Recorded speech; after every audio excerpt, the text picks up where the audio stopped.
Welcome to True Confessions. Today with a new episode of real people sharing their stories of love, lies and jealousy. Feel free to subscribe the channel and like the video. I had a son when I was 14, and none of my family knows. I was raped by a family member until I was 13 and moved in with my aunt. She's a good person that took me in and helped me get away from the bad people in my family. When we found out I was pregnant, she guessed how it happened. I hadn't told her about what had happened, but she said she always expected it, but never had proof. She came up with a way to get me away. She pretended to get pregnant and asked my parents if she could get custody, so I could move in with her, get homeschooled, and help her out. They said no at first because they knew they'd lose out on food stamps, so she offered to pay them whatever they would have gotten in food stamps in cash in exchange for me living there. They said yeah once they found out cash was involved, and my aunt gave them some extra cash every month to keep them out of our lives. My parents are your regular redneck junkies who are no good to anyone. I had the kid in 1988 and have seen my parents a handful of times since then. She went to court to get custody of me and said my parents dropped me off at her house one day and never picked me up. I went along with that story in court, and it worked out. I said we went back to my house day after day, but they were never home. They were ordered to come to court but never showed up. She got full custody of me, and I lived with her until I was able to get myself a good job. I don't work the best job in the world, but it's better than where I came from, and I'm proud of that. Anywho, she took me to get an abortion, but it was too late by our state's laws.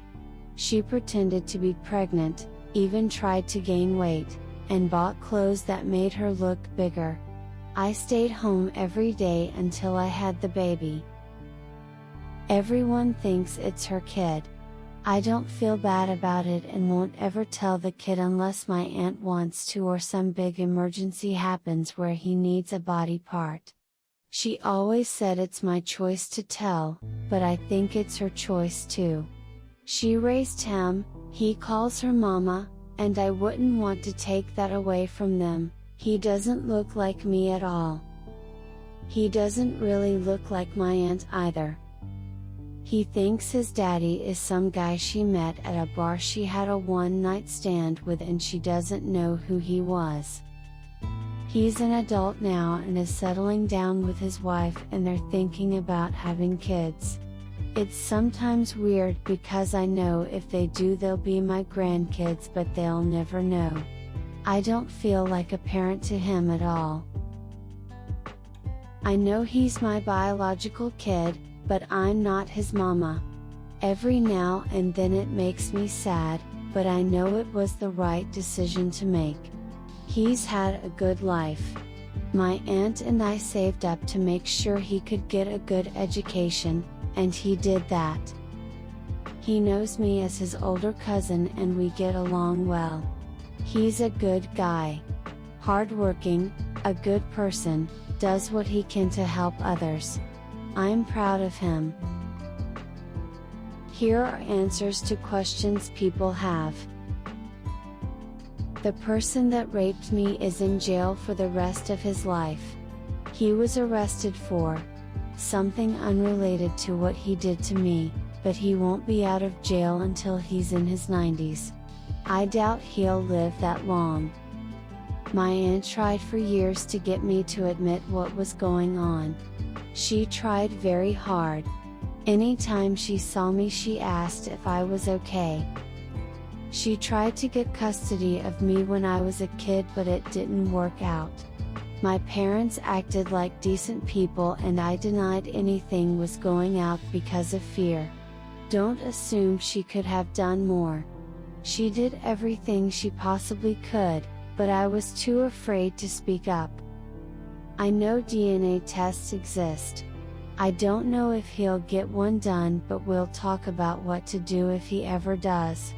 It's complicated and I don't have the answers for what to do, and neither do you. Everyone has their own opinions, none are right or wrong. Good intentions aren't always good advice. My parents are both alive as far as I know. I don't speak to them at all and haven't seen them since the early 2000s.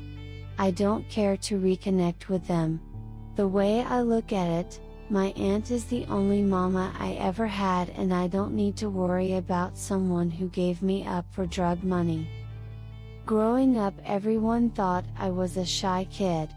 I was a big reader and spent most of my time inside anyway.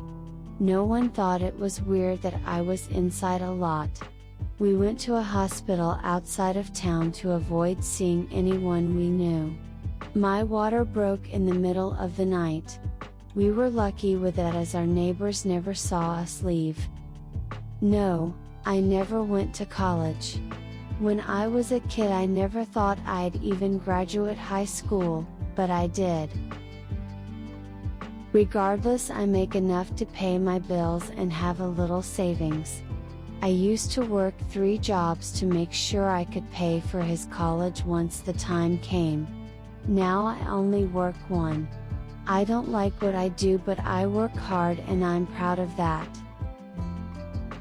I don't care about your opinions on abortion or if you think I'm a bad person for considering it.